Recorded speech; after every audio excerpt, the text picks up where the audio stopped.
आदाब नाजरीन, Saiyaara news TV से मैं सैयद अफरोज। आइए अहम खबरों पर नजर डालते हैं। वक्फ अमेंडमेंट बिल के टाइम बाउंड पर जैसे और रैली निकाली गई, अवाम की कसीर तादाद ने शिरकत की। आइए देखते हैं इसी के साथ तफसीली रिपोर्ट।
मोदी तेरी तानाशाही नहीं चलेगी, नहीं चलेगी। मोदी तेरी तानाशाही नहीं चलेगी, नहीं चलेगी। मोदी तेरी तानाशाही,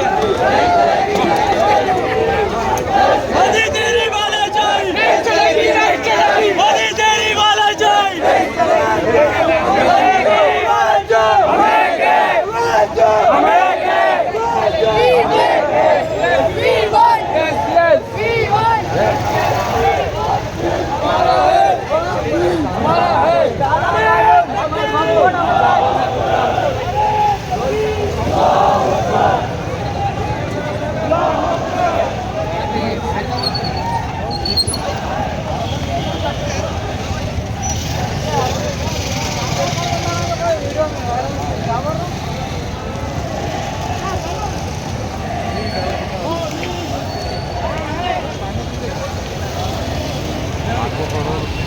करती है।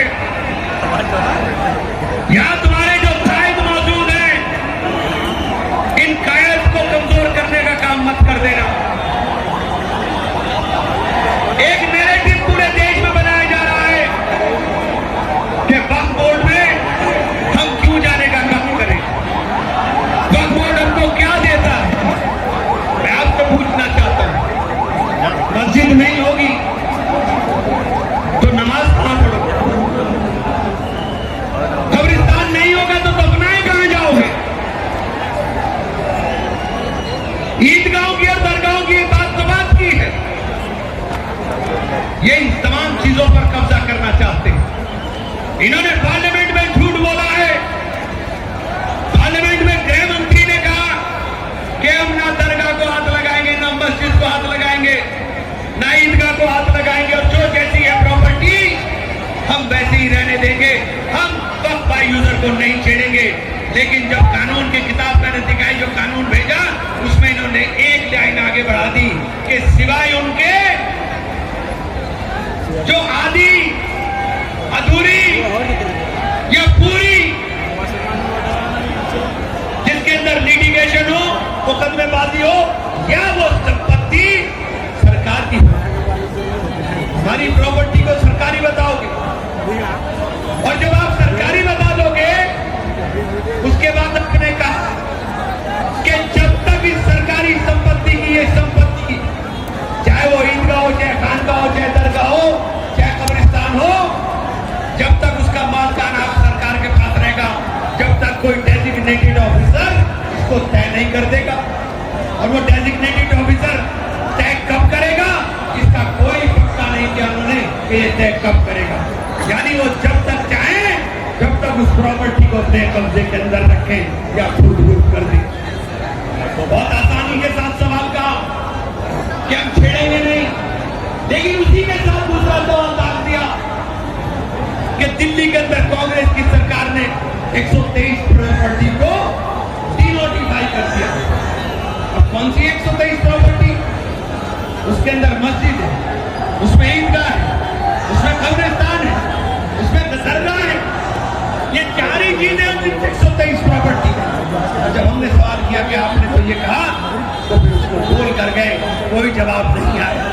पूरे देश में एक नैरेटिव फैला रहे हैं कि हम गरीब बच्चों के, पसमानदा मुसलमानों की मदद करेंगे। मैं तुमसे पूछना चाहता हूं, आप सब के आखिरी खुतबे के बाद क्या तुम्हारे अंदर ये गुंजाइश है?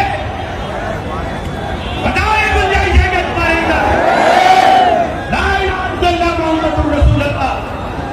हम लोग ईमान की रस्सी के साथ बंधे हुए लोग हैं। ये हमारे अंदर तोड़ डालना चाहते हैं और डाल करके हमने पूछ लिया, चलिए आप इनके नाम लेकर के कर रहे हैं, क्या बताइए? आपने पिछले 10 साल से हमारे बच्चों की स्कॉलरशिप रोकने का काम कर रहे हैं। स्कॉलरशिप कौन बच्चा लेता है? वो गरीब का बच्चा लेता है, वो मजदूर का बच्चा लेता है, वो पसमानदा बच्चा लेता है। आपने हमारी यूनिवर्सिटी को तबाह कर दिया। आप कलम देना नहीं चाहते। आप इस कानून में कानून रखा हुआ, इस कानून में एक लफ्ज बता दीजिए जिसमें आपने पसमानदा मुसलमानों के बच्चों की तालीम के लिए, यतीम और मिस्कीन बच्चों के खान के लिए, या गरीब और बेसहारा और विधवा महिलाओं के लिए आपने एक लाइन लिखी।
तो जैसा कि आपने देखा नाजरीन, क्या हो रहा है देश और दुनिया में। इसी तरह के लेटेस्ट न्यूज़ देखने के लिए हमारे चैनल को सब्सक्राइब करिए, लाइक करिए, शेयर करिए और हमें दीजिए इजाज़त।